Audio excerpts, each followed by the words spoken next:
morning everyone! Welcome to another vlog, another video naman po ng adventure ng ating biyahe.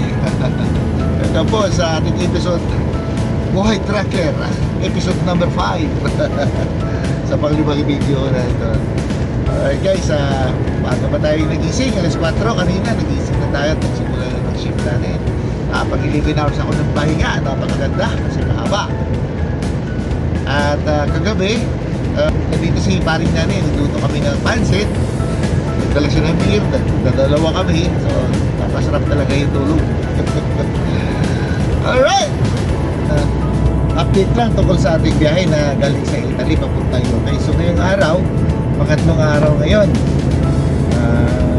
Ang goal natin ngayong araw is makapag-diesel tayo at makasakay tayo ng barko papunta over. At bumiyahe ng konti hanggang sa nakamalapit na parking doon sa ating pagdidiskargahan. Time check, 6:54 AM na, mag-aalas 7 na pero madilim pa rin. Yun oh. At malapit na tayo sa pagdidisila natin guys. 14 kilometers na lang.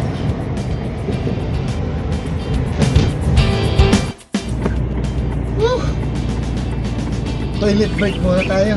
Hirap pag malamig yung panahon. Panay jingle. Ay, nako. Basta dito na tayo sa gitna.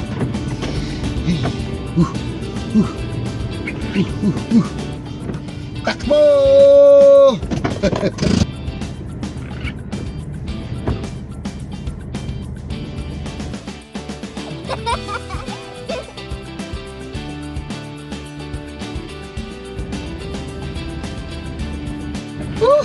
Ayun, solve. A few moments later.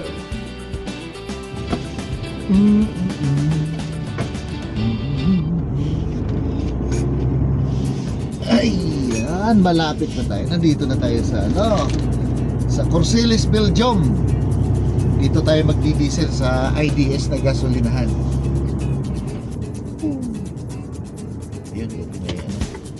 Dito tayo sa pangalawa.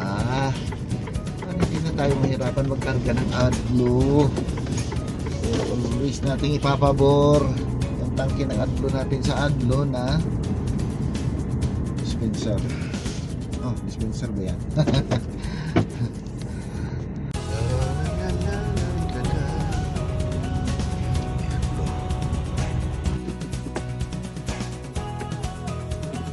Shoot.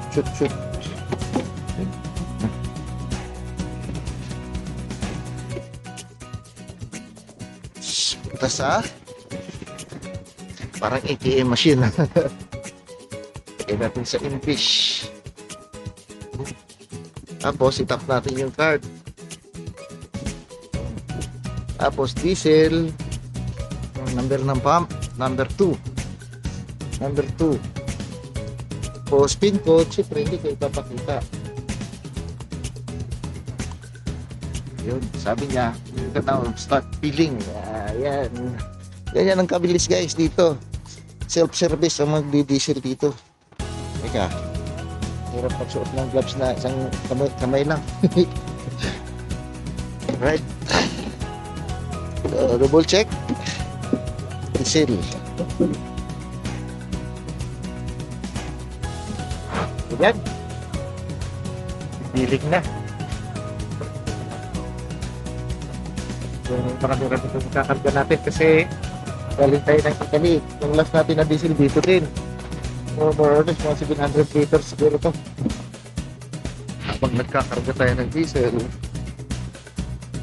check muna tayo. Check natin yung mga bilong natin. Yung luna.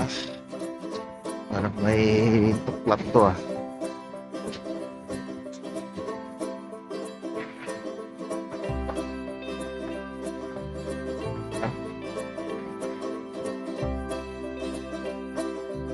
Sinilip din pala yung karga natin kagabi. Kasi yung tinakpan ko, tinakpan nila. Tinignan yung buto. Ayun o. Ayun o. parang inano siya, kinuklap siya. So, ibig sabihin, sinilip yung karga natin.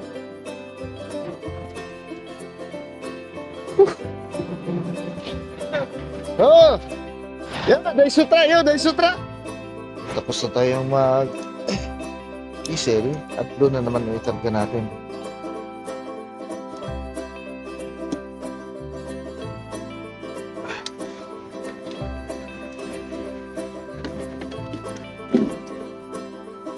Nagkakarga na yung aklo natin.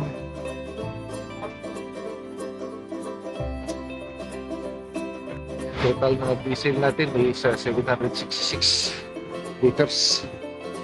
So, tama talaga yung estimate natin. Medyo yung aklo natin. So, mga 40 liters lang to.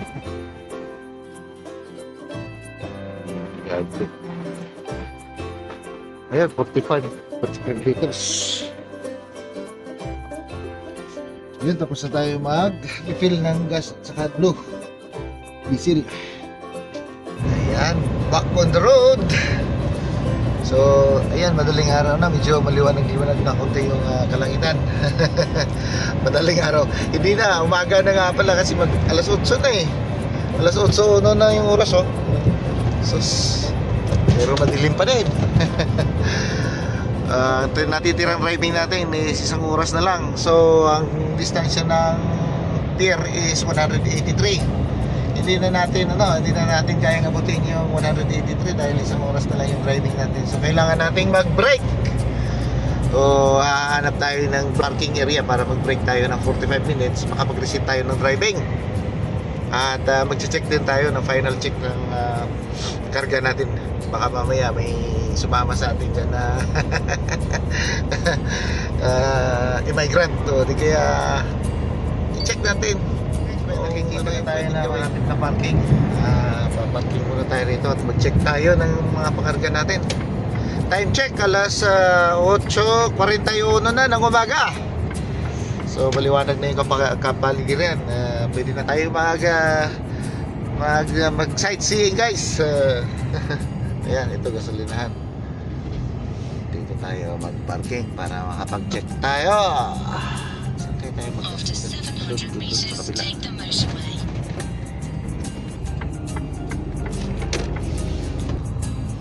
Ayan. Dito tayo pupwesto sa malapit sa gasolinahan. May maisipan tayo bilhin na papadulas ng lalamunan kasi mag-aalmusal tayo rito, guys. Naka 4 na oras na driving na rin ako.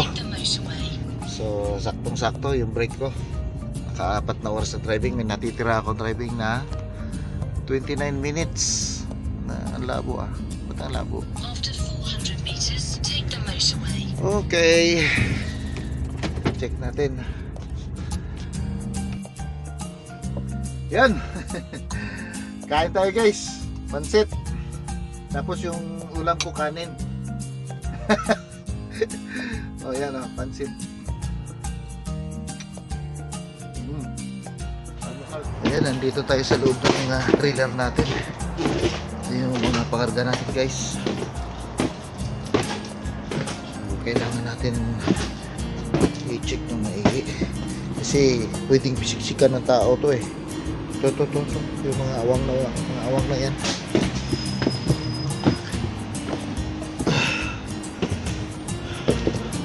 So, wala rin butas sa bubong. Ibig sabihin, walang makapasok na dumaan sa bubong. So, malaki kasi masyado yung multa sa border, guys, pag nasakyan ka ng migrant. Yan. Ayan, guys, sarado na. Lalagyan na natin ng silyo. Goods. Pwede na tayo papunta sa pier. Wala nang hinto-hinto to kasi delikado pag huminto ka sa mga parking. Baka masalisihan ka, maakyatan ka ng aakyatan tayo ng illegal na immigrants. Delikado yun. Mahal ang multa.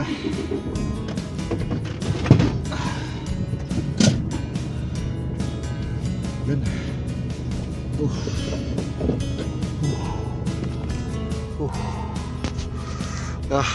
Yan 44 minutes na.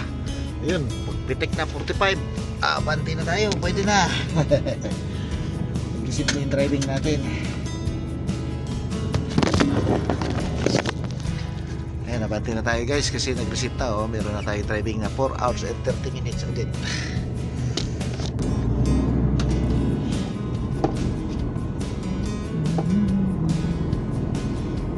Sabi mo parada ng driver na ito. Tamahan na. Below.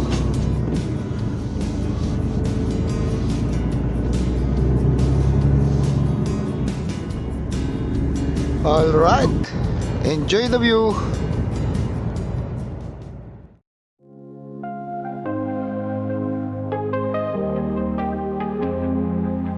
Woke up tired in the morning sun.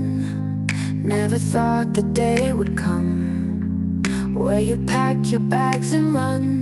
Leave me here, feeling done. We danced under neon lights, shared dreams in endless nights. On those roads we never took, a simple glance, a quiet look.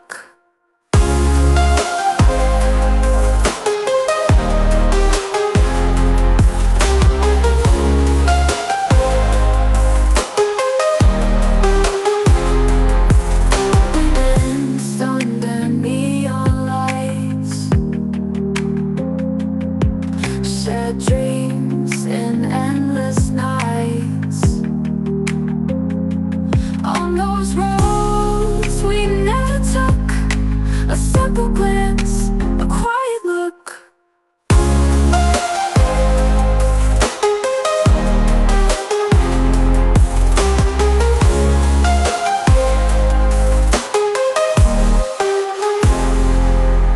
We danced under neon lights, shared dreams in endless nights.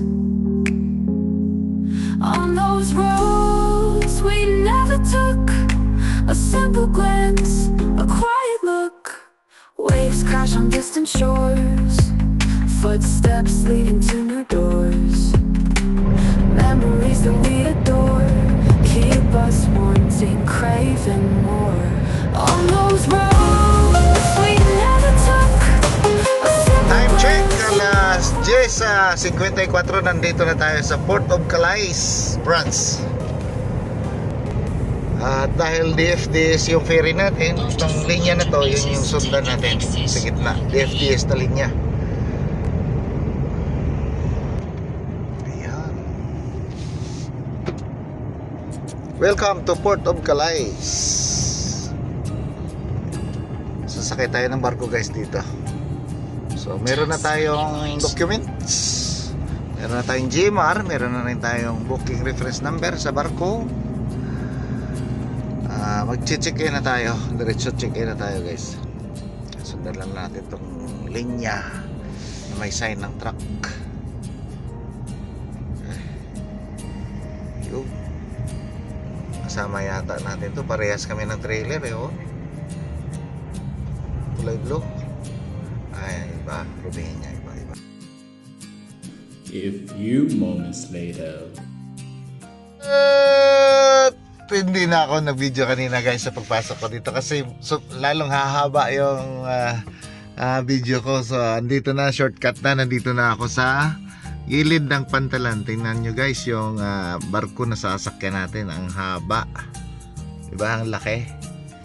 Yan ang parang Roro style nila dito. Yan yung mga barko na tumatawid doon papuntang UK. Kinakarga kami yung mga truck. Yun, ito yung ticket ko guys. So alas 3 pa yung departure natin. So wala tayong gagawin kundi iidlip tayo. Papahinga muna tayo. Peace out guys. Peace.